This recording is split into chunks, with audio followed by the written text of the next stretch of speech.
Hello and welcome to the last class of J.R. Mehta Volume 1 series. The last topic is Public Work, Architectural Monuments of the Sultan. तो क्या क्या public work किया, क्या क्या monuments हैं जो अब तक प्रिजर्व्ड हैं, जो सल्तनत एरा के हैं, उसके बारे में हम लोग पढ़ेंगे. Ancient India had a strong and well-developed architectural tradition.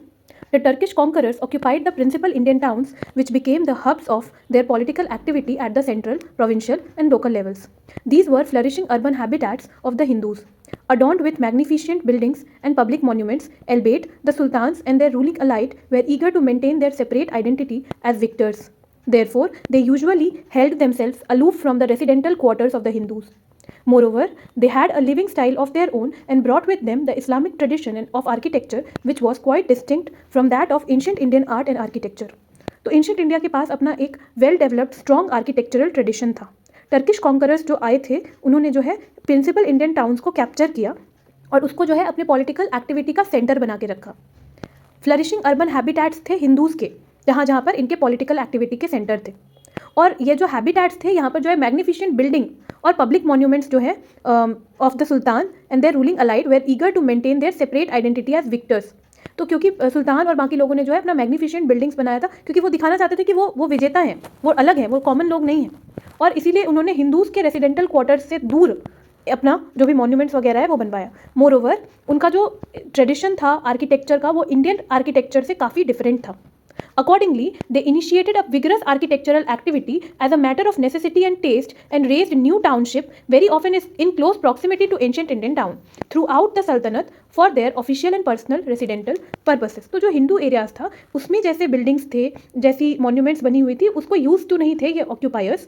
तो इनको क्या था कि they made a separate town, separate monuments जो कि हिंदू मॉन्यूमेंट्स के बगल में ही हुआ करता था, तो बना लिया. क्लोज प्रॉक्सिमिटी में नए टाउन्स बनवाए, है ना, जैसे अलाउद्दीन ने सिरी बनवाया था. तो ऐसा करके और फिर पर्सनल या ऑफिशियल यूज़ के लिए इसको अप्लाई करते थे. ये जो नया टाउन बनवाया, नया बिल्डिंग या मॉन्यूमेंट्स बनवाया उसको. Muslim rulers adopted Delhi as their royal capital, where they constructed as many as 7 new cities or architectural complexes in the neighborhood of Old Town during the period of their rule. तो मुस्लिम rulers जो हैं इन्होंने जो है दिल्ली में लगभग 7 नई शहरें बनवाए दिल्ली के इर्द गिर्द, जो पुरानी दिल्ली ओल्ड टाउन से जो है ओल्ड टाउन के इर्द गिर्द ही लोकेटेड थी. प्रोविंशियल गवर्नर और लोकल ऑफिसर्स जो हैं उन्होंने सेम काम किया अपने अपने एरिया में.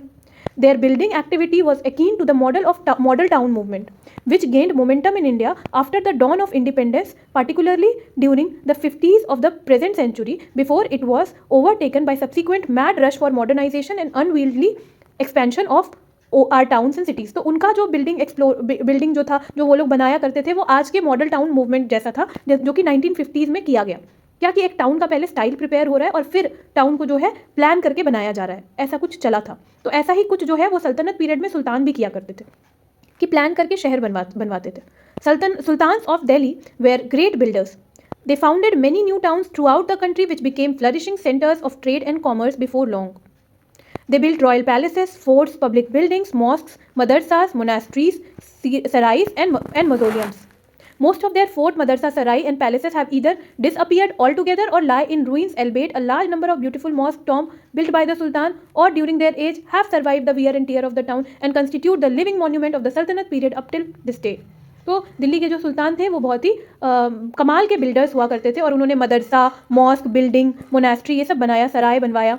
और फिर इसमें से मैक्सिमम जो है वो आज के समय में बर्बाद हो चुकी है, खंडहरों में है, लेकिन कुछ है जो अब तक इतने समय के बावजूद आज भी जो है हमारी धरोहर है. Growth and development of Muslim architecture during the Sultanate period took place in 3 phases. During the first phase were created buildings at Lahore, Ajmer, Delhi by the slave and the Khalji monarchs. The construction of building by the Tughlaq constitutes second phase, quite distinct and advanced from the earlier one. The development of architectural monuments by the sultans of Delhi also suffered a setback after the downfall of Tughlaq dynasty. Albeit by this time, the agricultural activities had shifted to the provincial and regional capitals of the Sultanate, whose governor, particularly after declaring their independence, beautified their capital by erection of magnificent palaces, mosques, and other public monuments. This marked the third phase of the development of architecture during the period of review. तो क्या होता है कि 3 phase है architecture का सल्तनत period के. पहला फेज़ जो है वो स्लेव और खलजी डायनेस्टी के द्वारा जो बनाए हुए आर्किटेक्चर है, मॉन्यूमेंट्स हैं, वो है. ये बेसिकली लाहौर, अजमेर और दिल्ली में बनाए गए हैं. इसके बाद जो तुगलक डायनेस्टी ने जो बिल्डिंग्स मॉन्यूमेंट्स क्रिएट किए वो सेकंड फेज़ बनाता है. और ये जो है ये खलजी और स्लेव डायनेस्टी से डेवलप्ड एरा था for architectural monuments.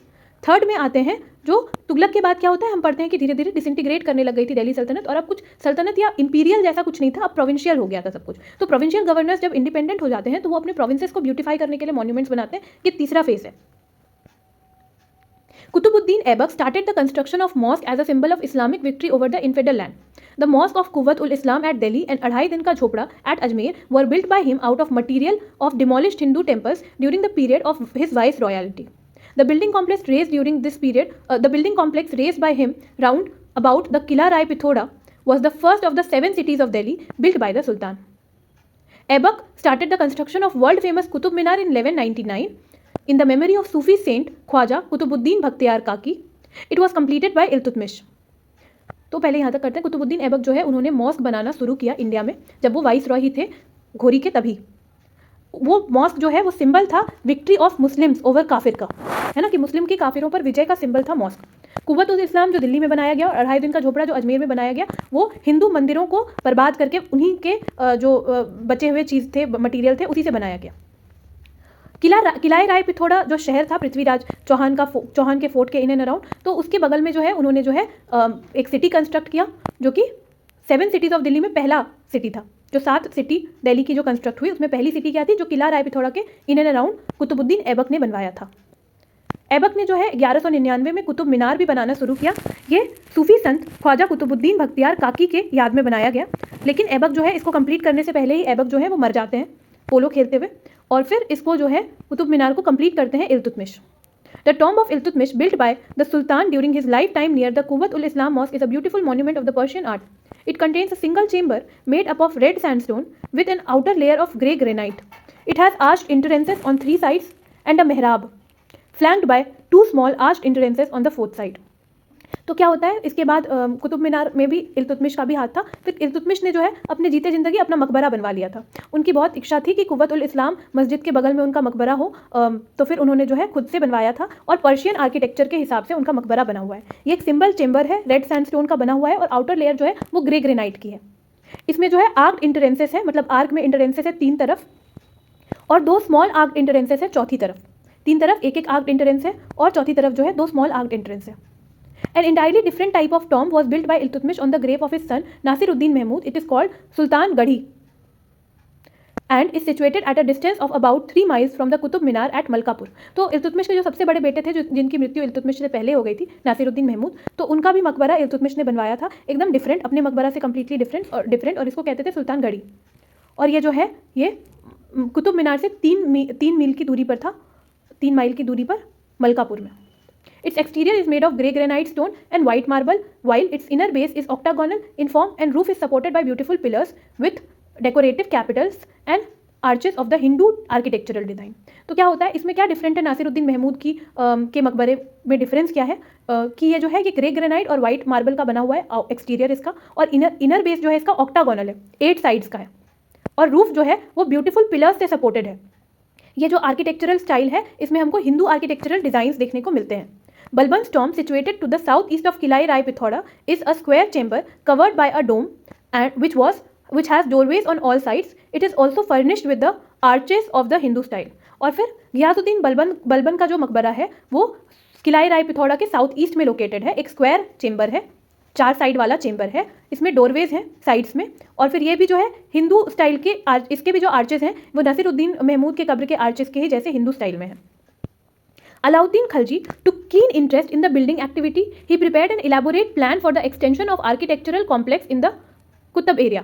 Alai Darwaja, a treasure gem of Islamic architecture, was completed in 1311. It served as an entrance to the imperial campus. तो अलाउद्दीन खलजी भी बहुत इंटरेस्टेड थे आर्किटेक्चर में, वो खुद उन्होंने जो है इलेबोरेट प्लान्स बनाए हुए थे आर्किटेक्चरल कॉम्प्लेक्स को बढ़ाने के लिए। अलाई दरवाजा जो है इस्लामिक आर्किटेक्चर का एक ट्रेजर जेम है, 1311 में ये बनाया गया, और ये जो है ये एंट्रेंस की तरह काम करता था, इंपीरियल कैंपस में यहाँ से घुस सकते थे। Its building consists of square hall covered by a dome with arched doorways on each of its 4 sides. इसकी जो बिल्डिंग है ये क्या है, एक स्क्वायर हॉल है, और जो कि जिसके ऊपर क्या है, एक डोम है, और फिर आर्च डोरवेज हैं चारों साइड में। रेड सैंडस्टोन का बना हुआ है, picked out by white marble and enriched by calligraphic inscription and decorative carvings. तो रेड सैंडस्टोन का बना हुआ है, वाइट मार्बल्स भी यूज्ड है, और कैलीग्राफिक इंस्क्रिप्शन मतलब हैंड राइटिंग लिखी गई है, मोस्ट प्रोबेबली उर्दू के ये पर्सियन वर्सेस लिखे हुए हैं, I am so sorry. And decorative carvings, और बहुत सुंदर डेकोरेशंस बनाए गए। यूजुअली ना ज्योमेट्रिकल शेप्स बनाया करते थे ये लोग। Alauddin built a new fort and imperial township of Siri, the second of 7 cities of Delhi. पहला कौन सा सिटी है जो किला राय पिथौरा के इर्द गिर्द कुतुबुद्दीन ऐबक ने बनाया। दूसरा सिटी जो दिल्ली का है वो सिरी, जो अलाउद्दीन खलजी ने बनाया। It was situated to the north of Qutub complex, और कुतुबुद्दीन ऐबक ने जो बनाया हुआ था किला राय पिथौरा के इन एंड अराउंड, उसके जो है नॉर्थ में सिचुएटेड है Siri. And its foundation was laid in 1303, और 1303 में ही इसको जो है बनाना शुरू कर दिया गया था। Here the sultan built magnificent palace, Mahal Hazrat सुतुन, the palace of 1000 pillars. तो ये जो सिरी है यहाँ पर जो है एक मैग्निफिशेंट पैलेस बनाया गया है 1000 पिलर्स का, इसका नाम है महल हजरत सुतुन। The entire town now lies in ruins and is located by bare outlines of erstwhile extensive tank called Hauz-e-Ilahi or Hauz-e-Khas. Alauddin had built the Jamaat Khana Mosque wholly in conformity with Muslim ideas within the enclosure of Sheikh Nizamuddin Aulia's shrine. It was extended during the Tughlaq period. तो क्या होता है कि ये पूरा जो सिरी का शहर है ये आज पूरा बर्बाद हो चुका है, और बस एक टैंक बचा हुआ है जिससे हमको आइडिया लगता है कि हौज-ए-इलाही या हौज-ए-खास नाम था इस टैंक का। ये टैंक जो है ये सिरी को वाटर सप्लाई करती थी। अलाउद्दीन जो है उन्होंने जमायत खाना मस्जिद भी बनवाया जो कि पूरी मुस्लिम आर्किटेक्चरल डिज़ाइन पर बना हुआ है, और ये जो है ये जो कॉम्प्लेक्स है इस मस्जिद का, ये शेख निज़ामुद्दीन औलिया के श्राइन को भी इंक्लोज करता है। शेख निज़ामुद्दीन औलिया का जो श्राइन है उसके ही इंक्लोजर के अंदर जो है ये मस्जिद जमायत खाना मस्जिद भी बना हुआ है, जिसको बाद में तुगलक पीरियड में और बेहतर किया गया था। Early sultans displayed their vanity and splendor as conquerors of the land by spending lavishly on the construction of public buildings, which were marked by elaborate ornamentation and decorative feature of heterogeneous character. The Tughlaq monarch were more realist in handling this work. They constructed beautiful buildings to provide more comfort and luxury to their dwellers at much less cost. Their buildings, though less elegant and artistic in an abstract sense, were marked by simplicity and austerity. Ghiasuddin Tughlaq founded the third city of Delhi, named Tughlakabad, to the east of Qutub complex. It was short of fortified township, built on a hilltop and protected by its own double or triple defensive walls. The soldier Sultan built his own mausoleum beneath the walls of the city, with which it was connected by a causeway. The tomb is made of red sandstone with inlays of marble and has irregular pentagonal base. It is surmounted by a huge dome of marble, and entire structure is enclosed by a battlemented sloping wall with a massive bastion at each corner, thus giving it the shape of a fortress. तो यहाँ पर क्या कह रहा है कि जो early sultans थे उन्होंने जो है लैविशली स्पेंड किया, बहुत पैसे स्पेंड किए पब्लिक बिल्डिंग्स बनाने में, और एलैबोरेट ऑर्नामेंटल डेकोरेशंस किया, बहुत ही ज़्यादा अलग अलग, हर बिल्डिंग में अलग अलग तरह का डेकोरेशन, और इसमें पैसे बहुत खर्च हुए। लेकिन तुगलक मोनार्क्स जो हैं ये थोड़े रियलिस्ट हो गए इस काम को करने में। इन्होंने ऐसी बिल्डिंग बनाई जिसमें कंफर्ट तो ज़्यादा मिले, लग्जरी भी हो, बट पैसा कम लगे। इनकी बिल्डिंग जो है ये स्लेव या फिर खलजी डायनेस्टी की तरह एलिगेंट या आर्टिस्टिक नहीं है। देख कर के कुछ ऐसा नहीं लगेगा कि कुछ बहुत खास, कुछ बहुत डिफरेंट बन गया, बट सिंप्लिसिटी है इनकी बिल्डिंग्स में। घियासुद्दीन तुगलक ने जो है वो तीसरा शहर बनाया दिल्ली का, जिसका नाम तुगलकाबाद है। पहला 2 शहर हमने कर लिया, एक कुतुब मीनार ने बनाया है कुतुब कॉम्प्लेक्स, और दूसरा जो है अलाउद्दीन खलजी ने सिरी बनाया।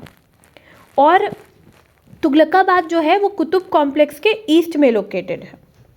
ये एक शॉर्ट ऑफ फोर्टिफाइड टाउनशिप है जो कि हिल टॉप पर बनाया गया है, protected by its own double and triple defensive wall, और 2 से 3 डिफेंसिव वॉल्स बनाए गए हैं ताकि इसको प्रोटेक्ट किया जा सके। और यहीं पर जो है घियासुद्दीन तुगलक ने अपना भी मकबरा बनवा लिया है। इनका जो मकबरा है वो रेड सैंडस्टोन का बना हुआ है, मार्बल भी यूज़ किया गया है, और बेस जो है मकबरे का वो पेंटागोनल है। एक ह्यूज डोम से कवर्ड है मकबरा, और इंटायर स्ट्रक्चर जो है वो एक स्लोपिंग वॉल टाइप थिंग से जो है, मैसिव बेस्टन से हर कॉर्नर से जो है वो कवर्ड है। तो इसको जो है एक फोर्ट्रेस का शेप मिल जाता है। Small fortress of Adilabad situated in the neighborhood of Tughlaqabad was constructed by Mohammad bin Tughlaq. ऐसा ही एक फोर्ट्रेस जो है वो अदीलाबाद में मोहम्मद बिन तुगलक ने बनाया। He founded Jahanpanah the fourth city of Delhi. तो इन्होंने जो है जहाँपना जो कि दिल्ली की चौथी सिटी है वो मोहम्मद बिन तुगलक ने स्टैब्लिश किया। By linking the first and second cities by walls of huge thickness।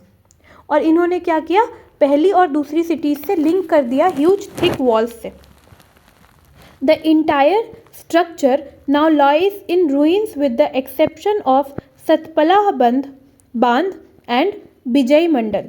तो पूरा का पूरा जहाँपना शहर जो है वो बर्बाद हो चुका है। अब बस दो, एक सतपला बांध जो है और विजय मंडल, बस ये बचा हुआ है। The Sultan must have made a great contribution towards the construction of public building at Daulatabad in the south, which was made the imperial capital by him for a short while। और ऐसा प्रतीत होता है कि दौलताबाद में भी इन्होंने जो है बहुत सारे कंस्ट्रक्शंस करवाए होंगे, क्योंकि दौलताबाद भी शॉर्ट पीरियड के लिए इनका कैपिटल था। Most of his buildings have however disappeared because of poor building material used in the construction। But Tughlaq period में ये लोग जो है कॉस्ट इफेक्टिव या थोड़ा सस्ता बनाने के चक्कर में जो है गड़बड़ मटेरियल यूज़ कर लिया करते थे, जिस वजह से मैक्सिमम बिल्डिंग्स जो है इनका आज खंडहर है। Firoz Tughlaq was a builder par excellence who made a rich contribution towards the construction of public work, including new town, palaces, mosque, tomb, water reservoir, caravan, sarai, bridge, canal, public bath, madarsa, shrine, charity houses, gardens and what not. Firoz Tughlaq ने तो क्या नहीं बनाया, बहुत सारी चीज़ें बनाई, नए शहर, पैलेसेस, मॉस्क, टॉम्ब, है ना, वाटर रिजर्वायर, कारावान, सराई, पुल का निर्माण करवाया, मदरसा बनवाया, चैरिटी हाउसेस बनवाए, है ना, गार्डन्स 1200 गार्डन्स बनवाए, और फिर साथ साथ फतेहाबाद जो है एक सिटी इस्टेब्लिश किया, हिसार, फिरोज़ा और जौनपुर, ये 3 शहर भी बनवाए जो बहुत फेमस है। He built the 5th city of Delhi called Firozabad which was situated to the north of city. Delhi का 5वां शहर भी इन्होंने बनाया जिसको कि फिरोज़ाबाद कहा जाता है, जो कि अलाउद्दीन के द्वारा बनाई गई सिटी के नॉर्थ में सिचुएटेड था। देयरिन ही रेज 3 पैलेसेस, और फिरोज़ाबाद में इन्होंने 3 महलें बनवाया, including 1 palace fort for now called Kotla Firoz Shah, और जिसमें से एक पैलेस का किला जो है, एक महल का किला जो है आज जिसको हम लोग कोटला फिरोज शाह कहते हैं। 9 मॉस्क बनवाया, 9 मस्जिद बनवाया, और पब्लिक बिल्डिंग्स के लिए बहुत सारी और भी चीज़ें बनवाई। Sayyid and the Lodhis had neither the time nor the resources to attend architectural activities. Nevertheless, Khizr Khan, founder of Sayyid dynasty, so-called, laid the foundation of new township Khizrabad, and his successor Mubarak Shah made a half-hearted attempt to raise yet another building complex known after him, Mubarakabad, which is now located by the tomb of the founder। तो खिज़्र खान, सैयद और लोधी के पास ना इतना पैसा ना इतना समय था, इनके पास इतना लॉन्ग टाइम भी नहीं रहा कि ये जो है कोई प्रॉपर शहर या ये सारी चीज़ें बनवा पाए।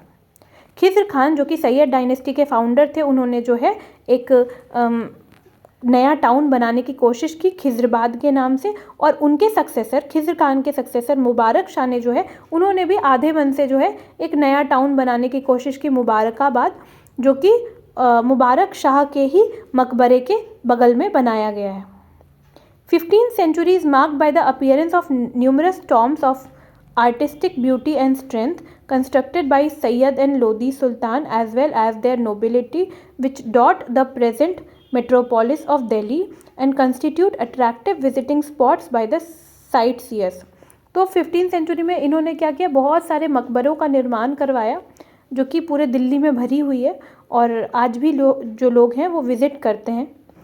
These include among other tombs, तो ये इसमें क्या किनके टॉम्ब्स हैं हम लोग देख लेते हैं। सिकंदर लोदी, बड़े खान, छोटे खान, बड़ा गुंबद, शीश गुंबद, दादी का गुंबद, पोली का गुंबद एंड मौत की मस्जिद।